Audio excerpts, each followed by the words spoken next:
Our next guest is a hilarious Hollywood heavyweight who just earned his star this summer on the Hollywood Walk of Fame, and we can always count on him to make us laugh every week on the hit ABC comedy Blackish. Please welcome my brother, Anthony Anderson. Hey, Anthony! Hey, Anthony! What up? What's going on, lady? What's happening? I love your To the shirt. show. Oh, thank you. Welcome. It's a pleasure to be back. And yeah, everybody, vote. Vote That's like your right. life depends on it. Amen. Exactly. And you know what? Congratulations, Anthony, on your star on the Walk of Fame. Now, you obviously had an incredible career, but the first time you attempted stand-up, you said you were terrible. So what made you keep going? Ooh. Let's just say perseverance kept me going. Let's start right there. And but yeah, I was rudely booed off the stage, but rightfully so. Oh, no. I was at the Comedy Act Theater early in my career, wanted to get up and attempt to tell some jokes. I heckled the first three comics who got up before I did and was hysterical as a heckler. But that's not why I showed up. I went there to tell jokes. And, well, let's just say once I got up to tell my jokes, I was crucified by a room full of comedians for being a heckler. no. And I learned my lesson. Yeah, the Comedy Act was a hard place to do jokes, so yeah. Well, Anthony, tonight is the election, and I heard that you actually once stole towels from the White House. Now, I'm not gonna front.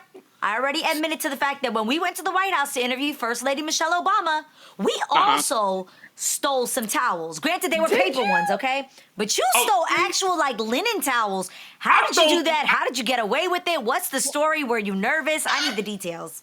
Okay, well, let me tell you this. First off, that's the people's house, so it's not stealing. My taxpayers paid for those linen towels that I brought home with me. I like to think that it was just a return on my investment. I washed them, but I still got them. I took the linen hysterical. towels and I brought them back for Dion Cole, just because he was like, "Man, bring me something back from the White House." And I saw my So you weren't opportunity, even so I stealing just for took a you. handful. You were stealing for a friend. Yes, All right. yes. His tax Okay. dollars at work too. But I will tell you what I did steal. I did a USO tour years ago on the First Lady's plane, Air Force Two, and this is when I knew we truly had a black president and a black family in the White House because there was grape Kool-Aid on Air Force Two. So I took the packages of grape Kool-Aid and brought them home, and I still have it in my kitchen right now. Are you making You that swear. No, I'm telling the truth. I was on Air Force Two. I took a deck of playing cards that had the First Lady on them, and I took 2 packages of grape Kool-Aid. You know what? First of all, Wow. I never even heard of Air Force Two, Anthony. Well, Well, now you know. there's a few of them. Well, Garcelle, there's a few. Something else that's important, I love your relationship with your mother. It's an incredible relationship. You guys even work together on To Tell the Truth, the game show, and you guys are just great together. But every mom does something embarrassing, Anthony. So what's the most embarrassing thing she's ever done to you? You know what? The most embarrassing thing, not necessarily to me, because I've embarrassed her, but she was invited to the White House when the Obamas were in the White House, and I was taking her on one of my trips there, and she declined to visit President Obama to go play bingo. She declined to hang out with me and President Obama and Michelle Obama to go play bingo. So egg was all over her face. That was an embarrassment to our family. Does she regret it? hilarious. Did she ever regret it, Anthony?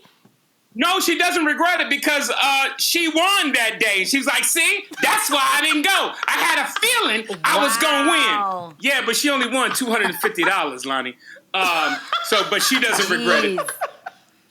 Wow. Well, I have to say, she's great. not only do you have us laughing right now with these stories, but you actually look amazing. Not that you look amazing. You've lost a bunch of weight, as we can clearly all see during this quarantine. And speaking of health, I love that you've always been super open about having type 2 diabetes. How has it been managing that? I've been a type 2 diabetic for 20 years now. I lost my father to complications of diabetes. My mom was not recently, but 5 years after I was diagnosed, she was diagnosed as a type 2 diabetic. So I wanted to go out and just share my testimony with the world, just because of how it affects the Black and brown community. So I partnered with Novo Nordisk, and we created a campaign called Get Real About Diabetes. And we have a website, getrealaboutdiabetes.com, where over 10 million people have come to the website to get information about how to prevent diabetes, how to live with it if you were diagnosed with it, and not die from the disease. Great. I made a decision that I was going to live a long and healthy life with type 2 diabetes and not die from it. And so that's what it's all about. It's just about creating a community where people can come together and get information, share information on how to battle this disease that affects us so greatly. Wow. I love, wow. Great. You So know what? great. The fact that you're so successful, but you're still taking the time to give back and show people how to live with type 2 diabetes is fantastic. I have to ask you this, since it's election day and viewers still have a chance to vote if they haven't yet, what is your final plea to those who are undecided and not sure if they should vote? Please go out and vote. There's a statistic that says 1 million people didn't vote, or 7 million who were eligible to vote in the last election didn't vote. And we see what's happening today because of that. So please go out and exercise your right to vote. That is your true power. Many people sacrifice their lives and everything for us to have the right to vote. So please do it. And I want to also make a plea to those brothers who did some time and were locked up and who were free men today. Don't let your record hold you back from voting. Check with your local states and cities and find out what it is. Because just because you were arrested and a felon doesn't mean that your right to vote was taken away from you. So get that information. I don't know where to go to tell you that, but go online someplace and get that information and know that you can vote yourself as well. So do not use that as an excuse. Yeah, that's right. Everyone should make a plan, and they also should make a plan to tune in to Blackish tomorrow night. The show is in its 7th season and has never shied away from controversial topics. So what will be tackled this season, Anthony? We're going to tackle everything that, we're going through as a country and in particular as a community. COVID, systemic racism, social injustice, our protests, about all that stuff, as well as, finding the humor and being able to relay those messages and convey those messages to the public. We're going to continue to do what we've done for the past 6 years, talk about these things head on. In a comical way, with some form of resolution, and to continue to create dialogue. That's what you can expect from us. Great. It's one of the most needed shows right now, Anthony, and I really thank you guys for it. You can tell you put so much work into it. We have a clip from tomorrow night's episode. Let's check it out. You missed a place setting. No, I didn't. Yeah, you did. Revolutionaries? They sit at the counter. Huh? Can you believe Junior called me the man? I registered voters in Compton. I protested the LAPD after Rodney King, and I went to the Million Man March. You didn't go to the Million Man March. I would have went had I not sprained my ankle. All right, but I watched every minute of it on C-SPAN, and this one thinks I'm not radical enough. Okay. So good. So good. So good. It's okay, such so a good Anthony, show. we've got Grownish, we've got Mixedish, and now there's actually talks of the spinoff, Oldish. Are there any other spinoffs that you would like to see come from the show? I would like the next one to be called Rich-ish.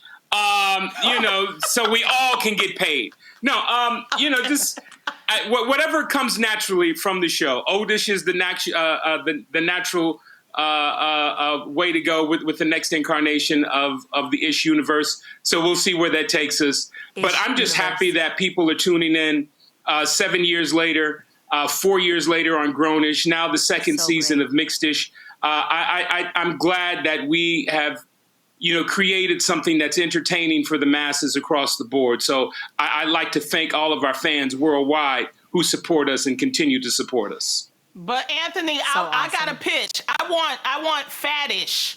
That's what I want. You might be on the Spanish. something. Spanish, realish, prettyish, faddish, all of that. Fetish, all that. We got it. We got it. All of it, all of it, all of it, all of it. What are your Did you plans for say tonight? What are you doing Spanish? tonight? Are you watching? Yeah. Yes, I We did. love having you. That's funny. We love having you. Thank you so much, Anthony Anderson, for hanging out with us today. Blackish airs Wednesday nights at 9:30, 8:30 on ABC.